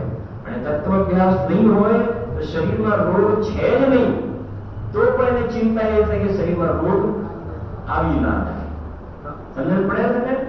તત્વ અભ્યાસ વગર એની એક ટેન્શન છે કે આવી ના જાય. જેમ સમજી મને બહુ ખ્યાલ નથી પણ ડાયાબિટીસ હોય તમે ખૂબ ચાલવાનું રાખો એટલે આને ડાયાબિટીસ નથી ને તો પહેલેથી શું કરશે પહેલેથી ચાલો કે આવી ના જાય એટલે એટલા માટે ચાલે છે કે આવે ના એટલા માટે સમજણ પડે છે કે નહીં મારું કહેવાનું આશય એ આવે ના એટલા માટે ચાલો હાર્ટની તકલીફના એટલા માટે વોક કરવાનું રાખો એ ના થાય તને આવી નથી ને તો આપણે ગોળી બહુ નથી ખાતા કેમ ડાયાબિટીસ આવે તો પછી કોઈ કેવું કહ્યું એ તો ડાયાબિટીસ બતાવે ને પછી તમે ગળ્યું ખાવ તો વધે ને ઘટે પણ ત્યાં સુધી કોઈ જાતિનો વાંધો તો કે ખાવ તો પછી અંદર પડે છે કે નહીં આ પહેલા કેમ નહોતો ખાતો કદાચ આવી જાય તો એટલે ખાવાની લોલુપતા મટી હતી એવું નહોતું એ તો આવી ના જાય એની ચિંતા હતી અને પછી કહ્યું કે ના એ તો ગળ્યું ખાવાનું તો એક વખત આવી જાય તમારે અને પછી ગળ્યું ખાવ તો બાકી તો ગળ્યું ખાવાથી થાય એવું છે તો આગળ ચલો ખાઓ સમજી ગયા ને મને આને તમને સમજાય છે કે નહીં અંદરમાં એવી જાતિના પ્રતિકૂળ સંયોગોને ભોગવવા ના પડે એટલા માટે સાધન પણ આત્માનો અનુભવ કરવા માટે રત્નત્રયની પ્રાપ્તિ કરવા માટે એવી જાતિની સાવધાનતાથી નથી વર્તતો આજે જો એ છે તો ઘણું બધું પણ હવે વિચારવાનું જીવે શાંતિથી આ કોઈ પણ પ્રકારના રોગ ભલે થયા તો થયા શાસ્ત્રમાં કેટલાય છે ને મુનિરાજના શરીરમાં કુષ્ઠ રોગ નીકળ્યો દેવ કહે દવા લો કે તું શેની દવાની વાત કરે છે કે આ શરીરમાં તમારો રોગ નીકળ્યો છે ને તો કહે છે કે મને ક્યાં નીકળ્યું છે બનાવમાં મને તો મારી ક્રિયામાં સંજોગોના પરિણામ છે એને મટાડવાની તારી પાસે દવા હોય તો બોલ અને એ મારા પરિણામમાં છે મારા દ્રવ્ય સ્વભાવમાં તો છે જ નહીં પર્યાયમાં છે એને મટાડવાની દવા હોય તો બોલ એ તો દવા તમારી પાસે છે અમારી પાસે થોડી હોય દવા આ છે એટલે તો છે ને સમાધિ મરણ એ ઉપસર્ગ સયોધર થીરતા આરાધન ચિત ધારી તો જીરા તુમ કોણ દુઃખ હે મૃત્યુ મહોત્સવ જન્મ જરા મરણ રોગ અને શું લખ્યું છે શોક નથી શોક છે ને નવ નૌકશાની અંદર હાસ્ય રતિ અરતિ શોક ભય જુગુપ્સા સ્ત્રી વેહ પુરુષ વેહ શોકના પરિણામ આ જીવને પણ એવા જ્યારે અસાધા વેદનીયના પાપના પ્રસંગો એવા કોઈ સંયોગનો ઇષ્ટ સંયોગ હોય એનો શું થઈ જાય વિયોગ થઈ જાય એટલે એ કેવું થઈ જાય છે શોક પણ અને પહેલા તમારા ખ્યાલથી મરણ વખતે કાર્ડ લખતા હતા ને તે ઉપર અશુભ લખે અને અને એ મતલબ ત્યાં આગળ એવા પછી કાળા અક્ષરે લખવું પડે તો એને શોકનો પ્રસંગ સમજવામાં આવે શોક આમ જોવામાં આવે તો એ વૈરાગનો પ્રસંગ છે વૈરાગનો પ્રસંગ છે ને કે ભાઈ જો એ બસ કાલે આપણે પણ જવાનો પ્રસંગ આવે નાની ઉંમરમાં બધા કેવાના તેલ છૂટી જાય છે તો કાલે આપણે પણ તો થોડો ટાઈમ બચ્યો છે એમાં આપણે આપણું કામ કરી લેવું જોઈએ એમ પણ વિચારી શકે ને પણ અહીંયા વાત કરે છે કે જે ઈષ્ટનો સંયોગ થયો અને પછી એનો શું થઈ ગયો વિયોગ આ જે મોબાઈલ હોય છે ને દરેકને મોબાઈલ કેટલો વાપરો હોય છે મોબાઈલ બોલો ઊંઘે તો જોડે બાજુમાં મોબાઈલ લઈને ઊંઘે કે નહીં ઊંઘે જ્યાં વખતે પેલા મોબાઈલ લીધો કે મોબાઈલ સાથે રાખીને અને મોબાઈલ ખોવાઈ ગયો તો શું થશે શોક એકદમ ક્યાં શું થયું સમજ પડે છે એવી રીતે ઘરની અંદર કોઈ સ્વજનનો વિયોગ થઈ જાય સ્વજનનો તો આના પરિણામ કેવા એકદમ ઉદાસ થઈ જાય શોક અહીંયા કહે છે કે એ શોકના પરિણામ એ શોકની સ્થિતિ મારામાં નથી એ છે કેમ કે જે કહ્યું ને જહાં દેહ અપની નહીં તહાં અપનો કોઈ. આ દેહની સાથે સ્વજનોનો સંયોગ છે, પણ દેહથી જ હું જુદો છું તો પછી એ બધાની સાથે સંબંધ રહ્યો નહીં ને, તો પછી એનો સંયોગ હો તો શું, એનો સંયોગ ના હો તો શું, તો શોકનો પ્રસંગ રહ્યો નહીં. હું તો એ બધાથી ભિન્ન કારણ પરમાત્મા તત્વ જ હું, એની સાથે મારે સંબંધ નથી, તો શોકનો પ્રસંગ ઉભો થતો નથી. જો એક બાજુ એમ આવે કે મોક્ષમાં પ્રકાશકમાં પરદેશ વાથી પેલી પહેલા કે સમ્યક્ત્વ પામ્યા વિના શુભ યોગ હોય કે અશુભ યોગ હોય, ઘાતી કર્મની સર્વ પ્રકૃતિનો નિરંતર બંધ થઈ રહ્યો છે. એમાં હાસ્ય પછી રતિ અરતિ, તો રતિનો બંધ થાય એટલે અરતિનો નહીં થાય. અને સ્ત્રી વેદ પુરુષ વેદ ને નપુંસક વેદ, તો સ્ત્રી વેદ પુરુષ વેદ અને નપુંસક વેદમાં એક સમયે એકનો, ત્રણમાંથી એકનો, અને હાસ્ય અને શોક, હાસ્ય વખતે શોક નહીં, શોક વખતે હાસ્ય નહીં, એ યુગલમાં લીધા. રતિ વખતે અરતિ નહીં, અરતિ વખતે રતિ નહીં, અને ત્રણ પ્રકારના વેદમાંથી એક વેદ. તો કેટલી થઈ ગઈ? 7. 3 વેદ, હાસ્ય અને શોક 5, અને રતિ અરતિ 7. તો કેટલી બાકી રહી? 2, ભય અને જુગુપ્સા. તો ભય અને જુગુપ્સાનો નિરંતર બંધ થઈ રહ્યો છે, નિરંતર બંધ છે. અત્યારે આ સાંભળવાનો ભાવ છે, એ વખતે જે મન વચન કાયાના યોગનું જે કંપન થઈ રહ્યું છે, યોગનું કંપન, તો એનાથી ભય પ્રકૃતિનો બંધ પણ અત્યારે થઈ રહ્યો છે. સમજાય છે કે નહીં? હવે અહીંયા એ બતાવે છે, આ હું બંને વાત શા માટે સમજાવું છું કે એ જે પરિણામ યોગનું કંપન એ ભય પ્રકૃતિનો બંધ થઈ રહ્યો છે. અહીંયા કહે છે આ જે શુદ્ધ જીવાસ્તિકા જે છે, આ જે જ્ઞાન ભાવ છે, એ તો નિષ્કંપ છે, એમાં કોઈ પણ પ્રકારનું કંપન છે નહીં. તો કંપન જ નથી ને, તો કહે છે કે મને આ પ્રકારના ભય પ્રકૃતિનો બંધ અત્યારે થઈ રહ્યો, તો જ્યાં થતો હશે ત્યાં થશે, મને નથી. એ વાત બતાવે છે.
Samaya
એમાં કહે છે જો આગળ કહે છે એ ગાથાની પહેલી લીટી થઈને 14 ગતિ ભ્રમણની જન્મ મરણ રોગ શોધ ને જરા નહીં. બીજી લીટી કુલ યોની કે જીવ સ્થાન માર્ગના સ્થાને જીવને નથી એની વાત કરે છે. તો પેલા કુળ અને યોનિની વાત કરે છે. ચતુર્ગતિ 4 ગતિના જીવોના કુળ તથા યોનિના ભેદ જીવમાં નથી એમ હવે કહેવામાં આવે છે. ત્યાં પણ પેલા કુલ છે જો પૃથ્વીકાયી જીવોના 22 લાખ કરોડ કુલ છે. અપકાયિક ને જલકાયિક અપકાયિક જીવોના 7 લાખ કરોડ કુલ છે. તેજકાયિક જીવોના 3 લાખ કરોડ કુલ છે. વાયુકાયિક જીવોના 7 લાખ કરોડ કુલ છે. વનસ્પતિકાયિક જીવોના 28 લાખ કરોડ કુલ છે. દ્વિઇન્દ્રિય જીવોના 7 લાખ કરોડ કુલ છે. ત્રિઇન્દ્રિય જીવોના 8 લાખ કરોડ કુલ છે. ચતુરેન્દ્રિય જીવોના 9 લાખ કરોડ કુલ છે. પંચેન્દ્રિય જીવોને વિશે જળચર જીવોના 12.5 લાખ કરોડ કુલ છે.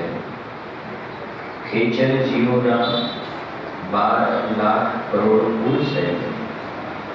4 પગવાળા જીવોના 10 લાખ કરોડ કુલ છે. સર્પ આદિ પેટે ચાલનારા જીવોના 9 લાખ કરોડ કુલ છે. નારકોના 25 લાખ કરોડ કુલ છે. મનુષ્યોના 12 લાખ કરોડ કુલ છે. અને દેવોના 26 લાખ કરોડ કુલ છે. બધા થઈને 197 લાખ કરોડ કુલ છે. કેટલા? 197 લાખ કરોડ કુલ છે. એના પછી યોનિની વાત કરે છે. વાત ભેગી જોઈશું પછી યોનિ એટલે યોનિને સમજીશું પછી કુલને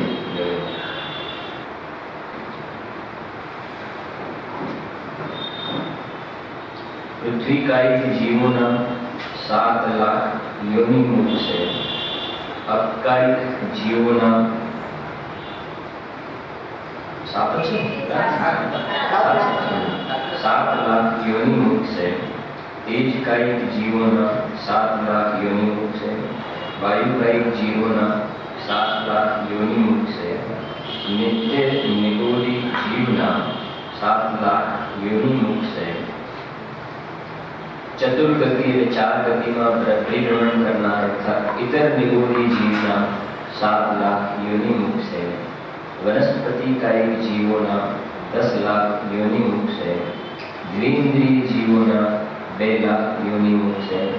ત્રિઇન્દ્રિય જીવોના 2 લાખ યોનિમુખ છે. ચતુરેન્દ્રિય જીવોના 2 લાખ યોનિમુખ છે.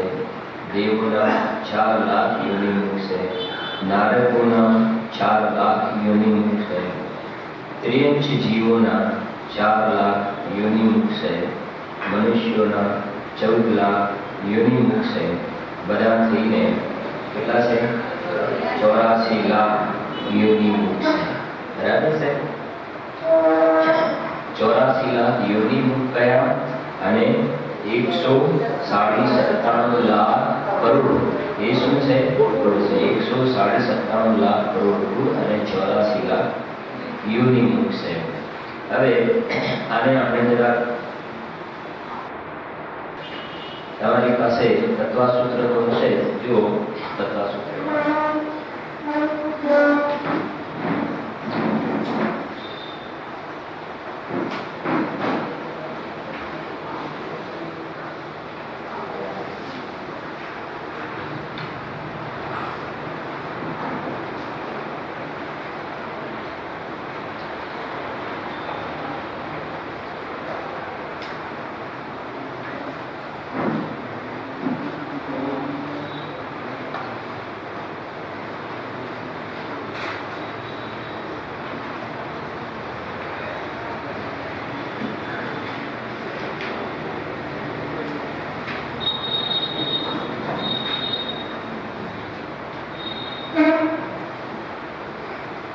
હવે જો પહેલા તો જ્યાં યોનિ અને કુળ વચ્ચેનો શું અંતર છે એ અહીંયા જે સંવેદ જ્ઞાન ચંદ્રિકામાં પંડિતજી ટોપેવંતી સાહેબે જે એની ચર્ચા કરી છે એને પહેલા આપણે સમજી લેવા.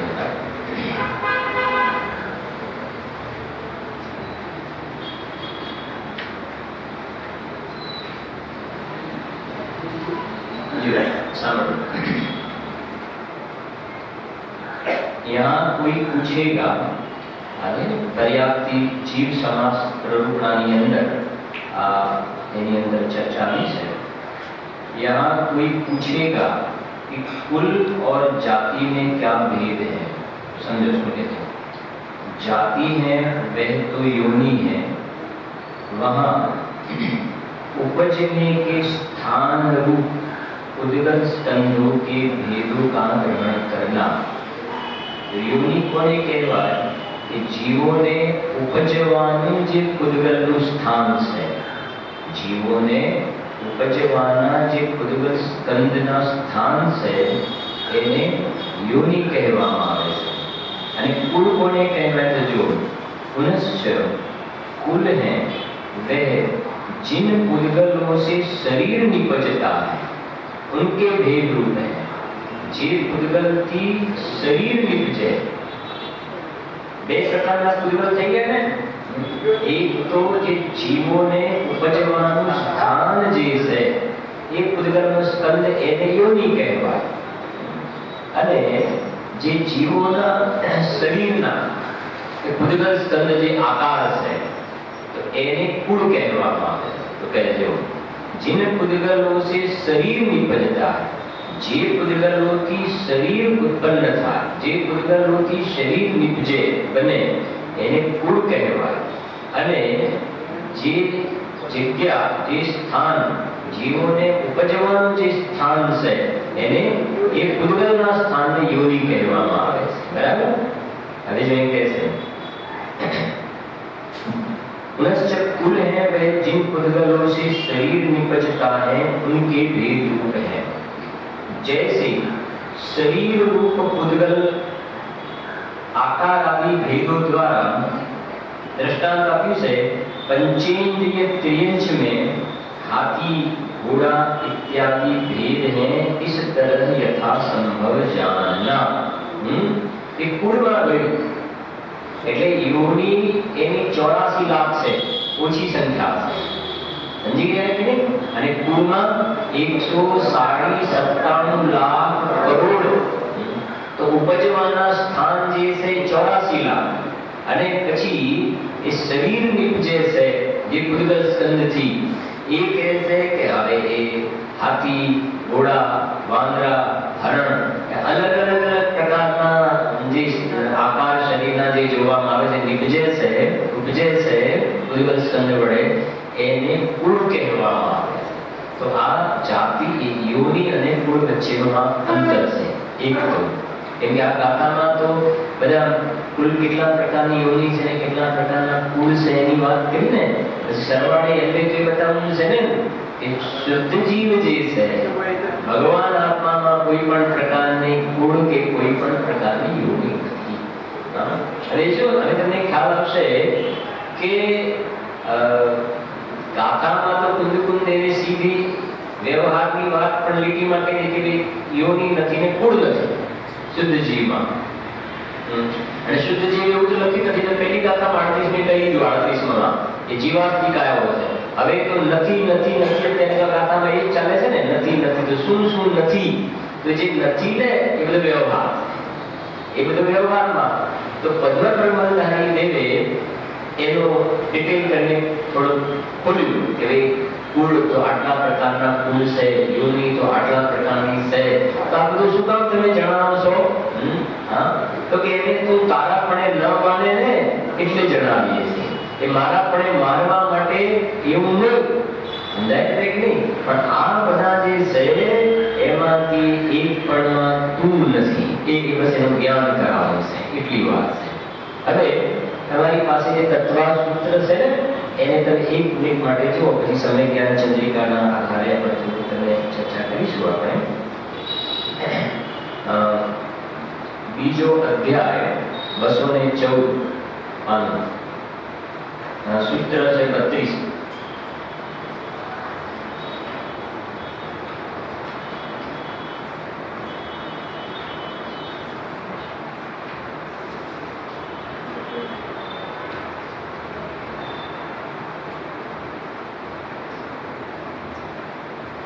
મળી ગયું 32 માં